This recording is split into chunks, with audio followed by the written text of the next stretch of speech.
Hola, ¿qué tal? Bienvenidos a otro de estos episodios en Cancer O'Clock. Gracias por acompañarnos, suscribirnos y darnos like.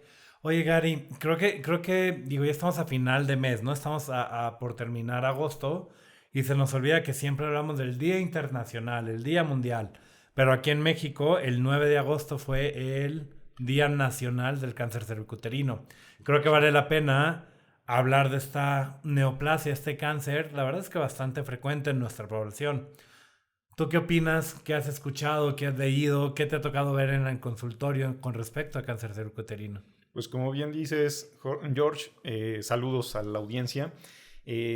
Cáncer cervicuterino, a pesar de que pensemos que va en descenso, ahorita vamos a discutir el por qué, pero sigue siendo uno de los problemas más frecuentes con los que tiene que lidiar nuestra población. No tenemos estadísticas muy recientes y, digamos, de base poblacional estudiadas directamente en el paciente, son estimaciones la mayoría de ellas, pero tenemos datos de la Secretaría de Salud que determinan más o menos 24,000 casos de cáncer cervicouterino y 4,000 muertes al año por cáncer cervicouterino. O sea, sigue siendo un problema de salud pública, esto es, sigue siendo un problema en nuestra población y sin duda requiere de nuestra atención.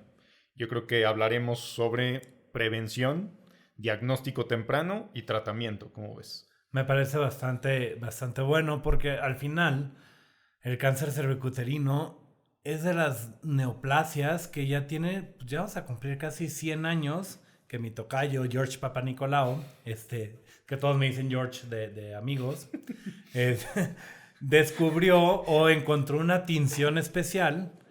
Perdón, déjenle, pongo allí, George. El George, ¿no? Encontró una tinción especial para ver cambios a nivel celular, ¿no? Del cervix, ¿no? Bueno, de cualquiera, que lleva su nombre, ¿no? Y todos la conocemos como el famoso Papanicolaou, pero en realidad el Papanicolaou es la tinción, ¿no? Para ver estos cambios. Y George Papanicolaou descubrió o empezó a dar a conocer esto desde 1930, ¿no? Antes de la primera, iba a decir primera, ¿no? De la Segunda Guerra Mundial, ¿no? Ahí en la Gran Depresión y todo esto. Y entonces, bien decías, a nivel mundial, el cáncer cervicuterino va en descenso. En nuestra población, aquí en México, lamentablemente, todavía no estamos ahí, ¿no? Y creo que mucho tiene que ver que los primeros campañas de detección oportuna de cáncer cervicuterino reportadas fue en 1940 en Nueva York, ¿no? Bueno, por ahí, ¿no? Antes de Pearl Harbor. Pero es interesante eso, ¿no? Y aquí en México llevan, o sea, los gringos llevan 80 años, pero nosotros una campaña como tal no Llevamos menos tiempo y sobre todo menos organizado. No obstante, digo, debemos reconocer que gracias justamente a esas campañas, a esa detección oportuna con citologías teñidas con técnica de Papanicolaou, como bien explicaste, hemos logrado, creo que, contener gran parte de ese problema. Sin embargo, no resuelto. O sea, es una realidad que desde 1930 se veían alrededor de 40 muertes por cada 100,000 mujeres por cáncer cervicuterino, y a finales de los 90s, ¿no? Antes de todo este nuevo boom que hemos hablado de terapias blanco, inmunoterapia, etcétera, ya llevábamos o habíamos bajado de 40 aproximadamente a 8,000, a 8 por cada 100,000, ¿no? Y eso tiene que ver con tanto la vacunación, que vamos a hablar, como la detección oportuna. Detección oportuna. Vamos con esto de factores primero, factores de riesgo. Te voy a detener. Creo que antes de entrar a factores, creo que nosotros decimos cervicuterino y la verdad es que tal vez hay alguien en la audiencia que no sepa qué es el cervix o que no sepa qué es el útero, ¿no? Mejor lo explicamos. Y entonces vamos a explicar eso, un poquito de la anatomía femenina. ¿Qué opinas? Estoy de acuerdo. Y para eso... No veníamos preparados, pero... No estábamos preparados, pero tenemos un pequeño modelo. Doctor Gary, por favor. Por favor. Bueno, aquí lo que tenemos es un modelo anatómico del útero, los anexos, estos son trompas de falopio y ovarios, y la parte final de ese útero es a lo que llamamos cuello uterino, es justamente lo que está ya en el interior de la vagina, que es este canal muscular al final.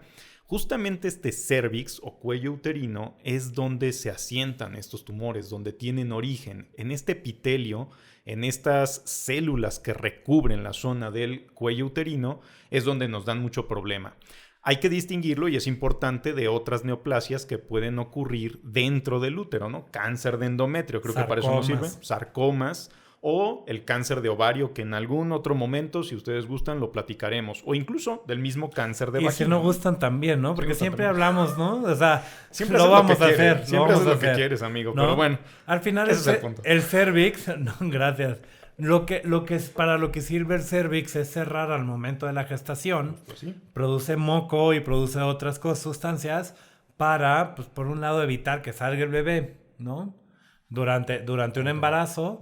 Y por otro lado, protegerlo contra cosas externas, ¿no? Bacterias, virus, etcétera, ¿no? Entonces cumple, pues, es un órgano o parte de un órgano muy especial, ¿no? Muy importante, que todas las mujeres lo tienen. Justo así. Y pues como bien dices, cumple funciones de retención del producto, es decir, para lograr un embarazo a término, y también de protección. Sin embargo, es un epitelio, es decir, es un tejido que está en constante estrés biológico. Y daño. Y se tiene que estar renovando. Y esos epitelios, justamente, esas células que conforman ese epitelio, son las que pueden dar origen muchas veces a neoplasias por esa renovación constante. Pero hay un factor importantísimo en el que confluyen la mayoría de los factores clásicos que describen los libros viejos de medicina, ¿no? Sí, yo creo que aquí es... Hablar de cáncer cervicuterino es hablar de un virus. Es el virus del papiloma humano. Aquí es importante mencionar, no es solo un virus. O sea, decir virus de papiloma humano es como decir más de 100 serotipos, ¿no? No todos nos van a ocasionar o nos van a dar riesgo para cáncer cervicuterino, pero muchos de ellos sí, y entre otras cosas nos van a dar riesgo para tumores benignos llamados condilomas. Sí. Que hablábamos de esta diferencia, ¿no? De benigno-maligno, ¿no? Justo así. Y tener en cuenta que dentro de estos serotipos, como ya mencionabas, hay dos que son de los de mayor riesgo, ¿no? Los que más temor nos dan, el 18 y el 16, por el número que se les asigna en biología. Yo, porque estoy loco, diría 16 y 18. Porque es más chiquito y luego el grande. Como tu toque esté cómodo. Exacto. Bueno, el punto es, hay muchos tipos. Estos son los dos más importantes cuando hablamos de cáncer cervicouterino. Más o menos como el 85% de los casos, 70-85% de los casos se explican tan solo por estos dos malvados. El resto se explican por un cóctel de los demás, ¿no? O sea, sí hay muchos tipos. Todos son importantes, pero estos son por mucho los más importantes. Y creo que me toca ponerte incómodo. Venga. ¿Cómo puedo yo obtener el virus del papiloma humano? Y para no decir virus del papiloma humano, vamos a reducirlo a sus siglas VPH. Es decir, ¿cómo nos podemos infectar? Contagiar. Justo así, el VPH en la mayoría de los casos es por contacto sexual. Es decir, prácticas sexuales llevan al contacto con el VPH. De alguna manera, los biólogos estiman que la mayoría de los adultos humanos han tenido contacto con el VPH en algún momento. Sin embargo, la gran mayoría de las veces, el mismo organismo, nuestro sistema inmune, se hace cargo de esto y lo depura. Pero hay algunos casos en los que no. Ahora te pongo incómodo. Cuéntanos, ¿qué pasa si no depuramos al VPH? Mira, yo creo que para poder hablar de esto hay que decir que la mayor investigación de VPH es en mujeres. Sí. ¿Ok? Porque 99.99999% de todos los cánceres cervicuterinos tienen que ver con VPH. Desde luego. ¿Ok? Aquí hay un sesgo. El VPH también me da riesgo para otros tipos de cáncer. Justo esa nota hay que hacer. Creo que hacer esa aclaración. Hablando de cáncer de ano, que es otro esfínter, ¿no? Hablando de cáncer de boca, de lengua, de laringe, entre otros, ¿no? Cáncer Yo creo que de vagina también, importante anotarlo, tiene una génesis muy parecida, exacto, como bien dices. Y son epitelios que están muy continuos, ¿no? Exacto. Y entonces la mayoría de los estudios, tanto para vacunación, etcétera, que ese es un problema, que lo vamos a mencionar, tienen que ver con mujeres, ¿no? Y entonces los estudios nos dicen que antes de los 30 años, la mayoría de las mujeres que tuvieron un contacto con el virus lo lograron eliminar. Sí. Y eso, pues si lo eliminas no hay ningún problema. El problema es cuando el ADN del virus persiste en la célula de ese epitelio, ¿no? Después de este tiempo, no es de que después no lo puedas eliminar, pero es muchísimo más difícil, ¿no? Como que nuestro sistema inmune pierde esa capacidad, ¿no? Lo empieza a tolerar y entonces persiste en ese epitelio, ¿no? Y se mete ese DNA. Y no es que siempre hablábamos de mutaciones, ¿no? En cáncer. Aquí no es una mutación, sino es un gen del virus que se integra. Que se integra y entonces tu célula empieza a producir proteínas, principalmente unas proteínas que se llaman E6 y E7. Justo así. Y esas proteínas interactúan con proteínas propias de ese epitelio que evitan que haya una reparación y que también promueven una proliferación o un crecimiento anormal, ¿no? Lo que hemos platicado. Que es el por qué el VPH, pues al final nos va a dar el cáncer. Justo así. La gran ventaja es para detectar el VPH, digo, antes era imposible, no teníamos la tecnología, ahora podemos hacerlo, existen exámenes especiales para poderlo detectar. Y ya que te encanta la biología molecular, cuéntanos cómo se puede detectar. ¿Tenemos que hacer un examen muy difícil, muy complicado? La verdad es que no, ¿no? Ya mencionamos uno de ellos, ¿no? Que es la citología cervical.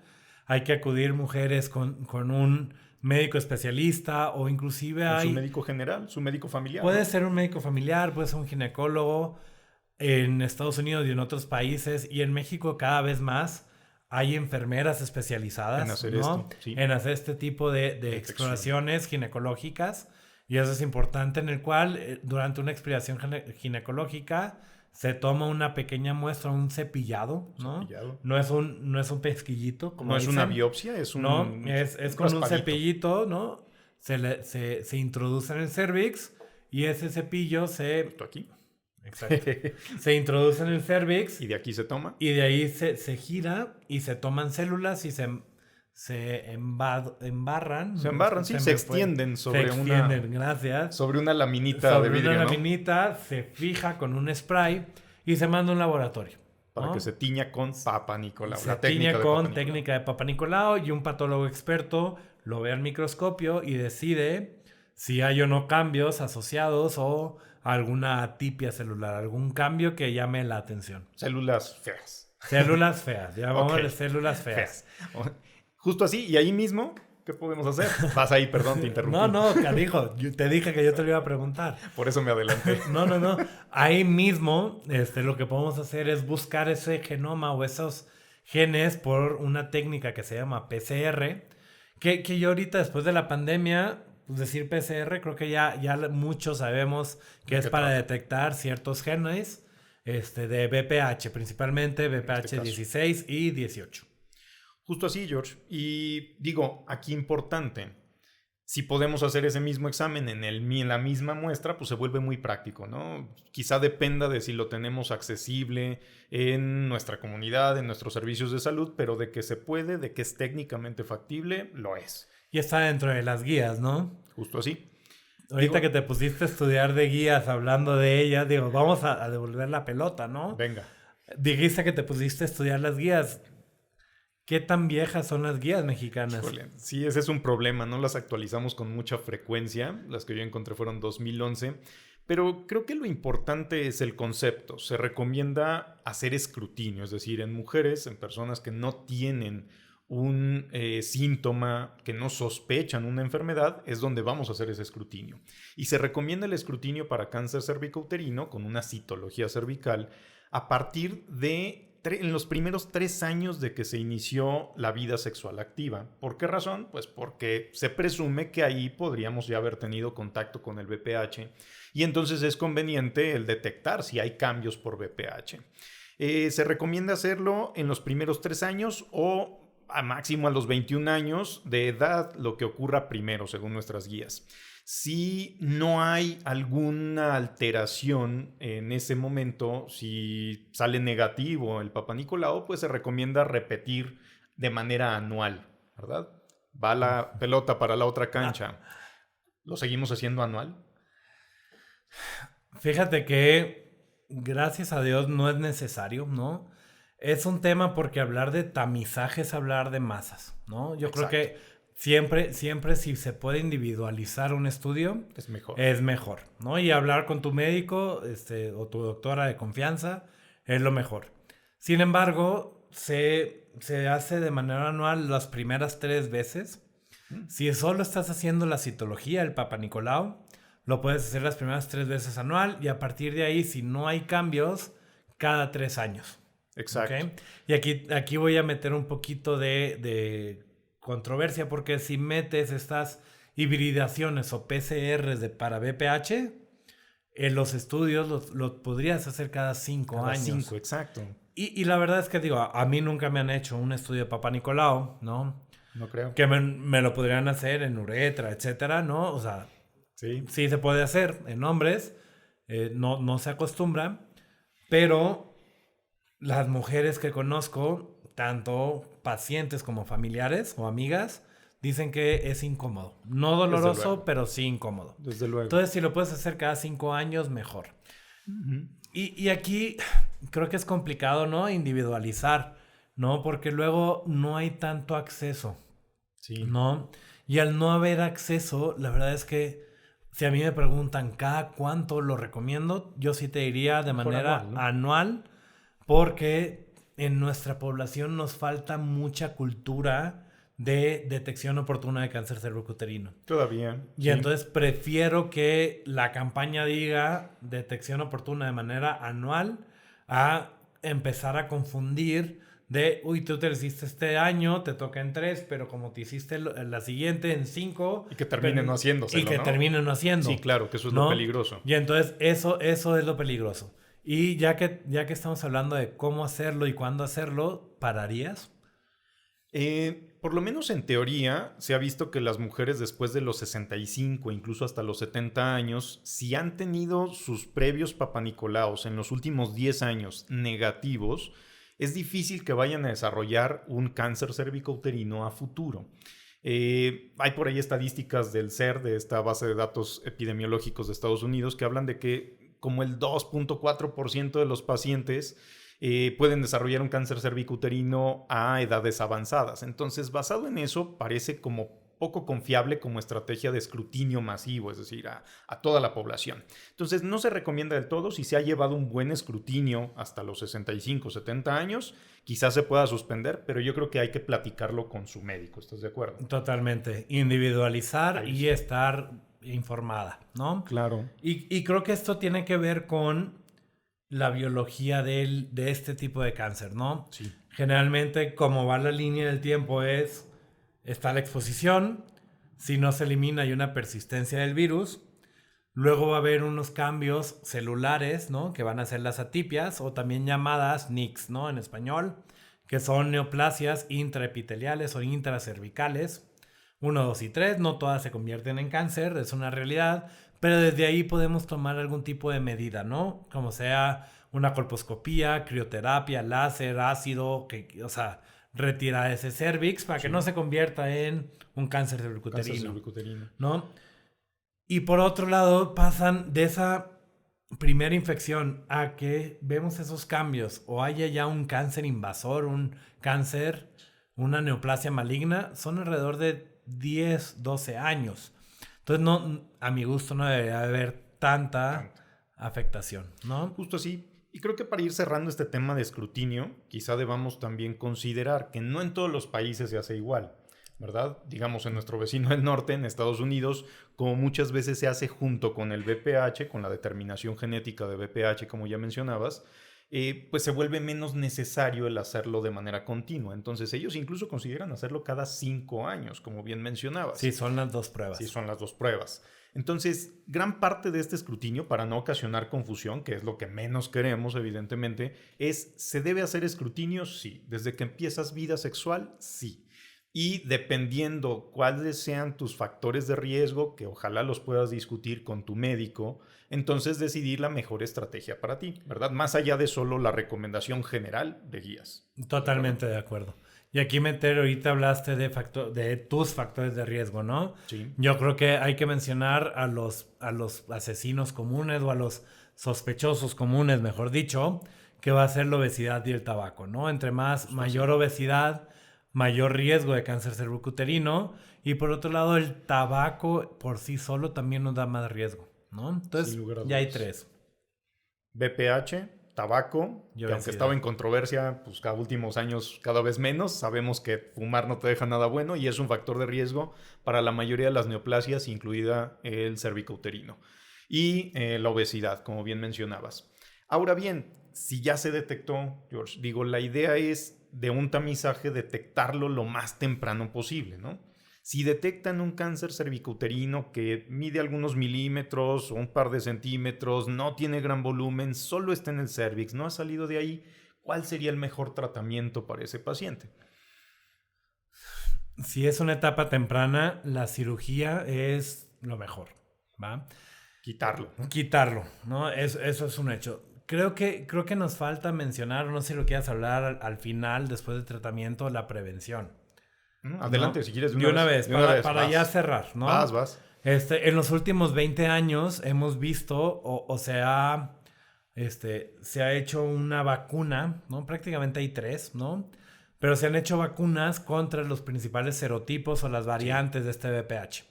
La primera que salió más o menos fue por ahí del 2002, ¿no? 2002, que tenía la protección contra la variante 16 y 18. La bivalente. La ¿no? bivalente. No vamos a decir marcas, pero era la bivalente. 2 ¿vale? serotipos nada 2, más. y entonces la OMS empezó a decir cómo el principal cáncer que da el VPH cervicuterino, queremos vacunar a todas las niñas de 9 a 12 años. Exacto. ¿No? Sí. ¿Y a nosotros qué? Nos dejaron por fuera, ¿no? Canijos. Discriminación. Pero discriminación de género por la OMS. Pero bueno, es lo que sabíamos. Claro. Y fuimos mejorando, ¿no? ¿Y cómo fuimos mejorando?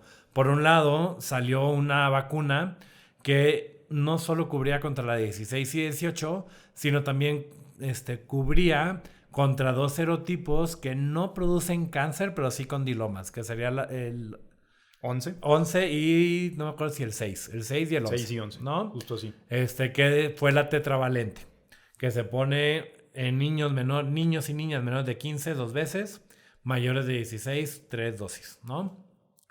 Y ahora ya tenemos incluso más avances, ¿no? Tenemos, incluso en muchos países ya es la de rigor, la nonavalente, o sea, cubre 9 serotipos. De manera ideal, digo, si tenemos acceso a la nonavalente, creo que esa sería la más recomendable. Si no, las otras, pues, bastante recomendable. Pues no es comercial, pero en México ya está entrando, gracias Exacto. a Dios. Qué bueno. Entonces hay que vacunarnos, ya sea con la tetra o con la nona, si podemos conseguirla. Y la otra es, decíamos que fuimos mejorando tanto con los serotipos como con a quién la ponemos, ¿no? ¿Quién la ponemos? Perdóname. No te doy la preocupes. palabra. No, vas. Creo que es importante el subrayar, digo, esa prioridad es porque era una decisión de salud pública. Es decir, si tienes recursos limitados, pues la diriges a la población que mayor riesgo corre. Y esas eran justamente las mujeres. Niñas. No es discriminación, no es que no nos quieran a los hombres, es cuestión de que corren más riesgo. Cáncer cervicouterino es muchísimo más común. Y sobre todo antes de que tuviesen contacto presumible con el virus de papiloma humano, que es cuando más eficiente es esta vacuna. Esto no excluye, digamos, que mujeres que ya iniciaron vida sexual no les sirva o les haga daño la vacuna. Se puede utilizar, es recomendable, solo que quizá no sea tan eficiente. Y volvemos a esto de que tal vez antes de los 26, 30 años puedas haber tenido el contacto, pero tu propio organismo lo eliminó, ¿no? Y entonces protegerte con una vacuna es bastante lógico. Actualmente las guías internacionales ya nos recomiendan que vacunemos tanto a hombres como mujeres hasta los 45 años. Porque recordemos incluso, ¿no? O sea, VPH no solo causa cáncer cervicouterino, también causa cáncer de esófago, anal, pene y otros lugares, ¿no? Entonces, pues la vacunación creo que es ideal. Es ideal, ¿no? Con la que se tenga acceso. Si solo es la bivalente, ni modo, nos la ponemos. Venga, vacúnense, ¿va?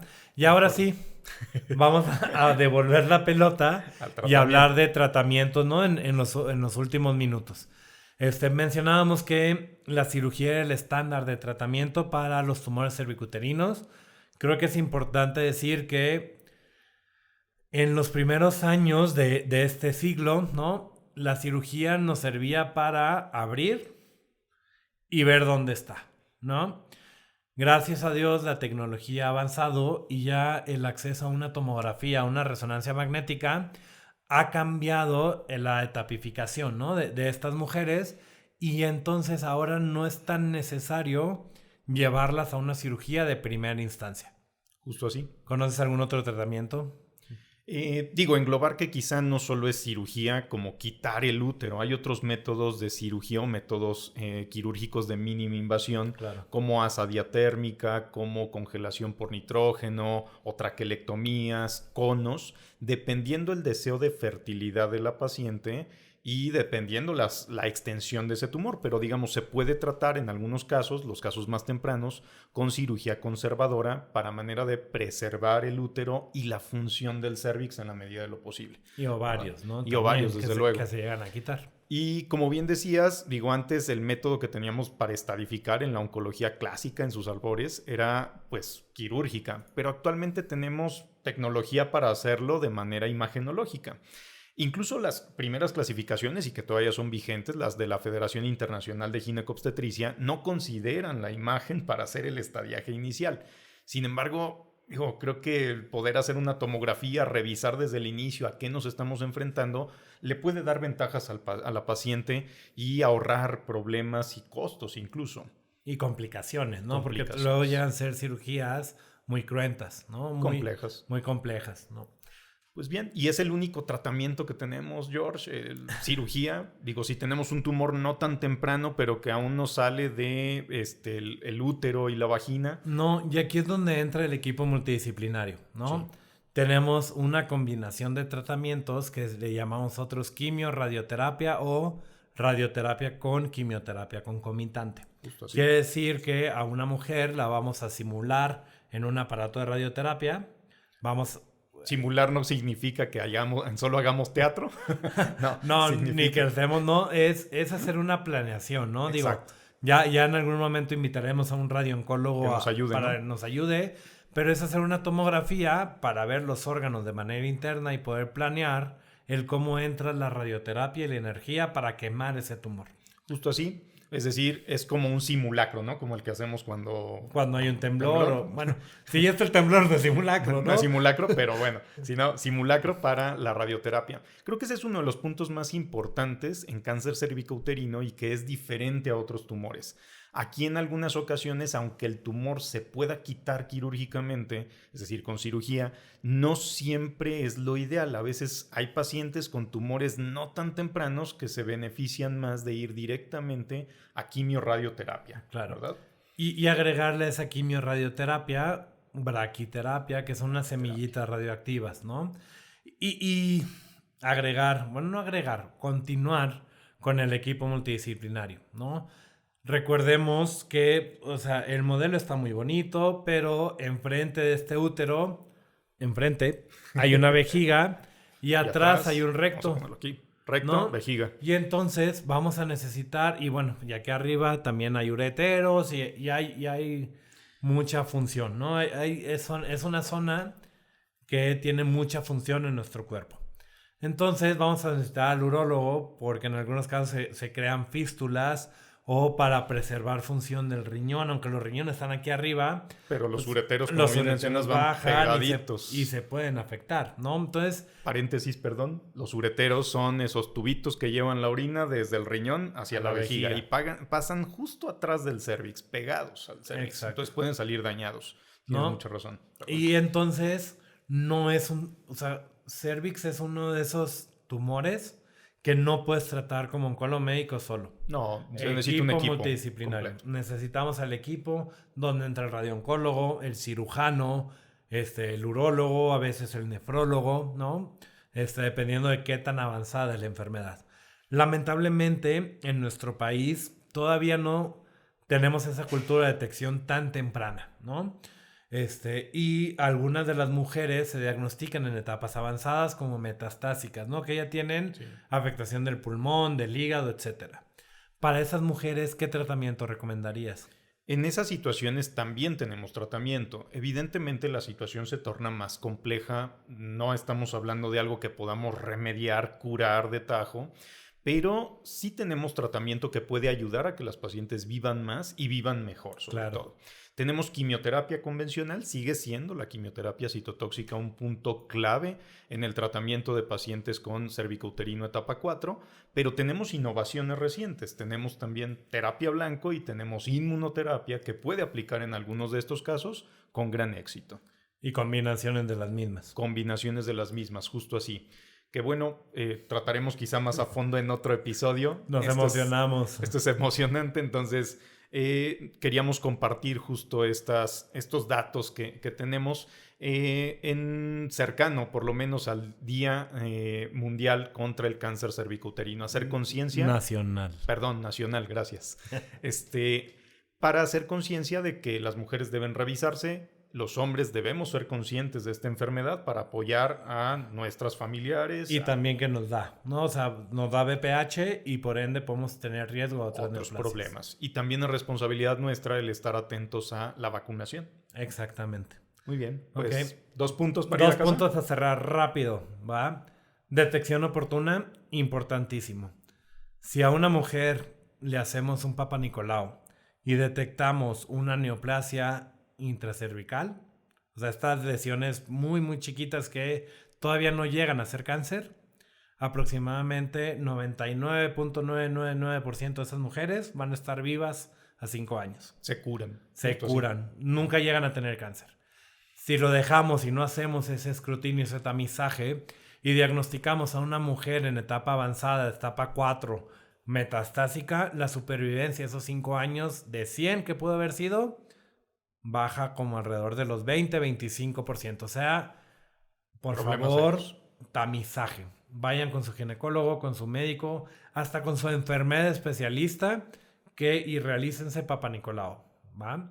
Por otro lado, cuídense en sus actitudes de riesgo, en sus relaciones, ¿no? Pareciera que el condón pudiera apoyar, ¿no? El uso de condón para evitar la transmisión de VPH y tratar de que no haya mucha, ¿no? Justo así. Y digo, de este lado lo que recomendaría, además del tamizaje que ya mencionabas, vacunación, importantísimo. Aplica, digo, como grupo primordial, mujeres muy jóvenes antes del inicio de la vida sexual, pero no de manera exclusiva. También se puede incluir hombres y mujeres de mayor edad. Y que el VPH es un factor de riesgo importante y no es exclusivo para cervicouterino. También tenemos otras neoplasias asociadas y que también podríamos prevenir con la vacunación. Pues bien, déjenos sus comentarios, por favor. Dejen sus preguntas, estaremos en contacto con ustedes. Denos like, follow. Y tomemos café. Buen día.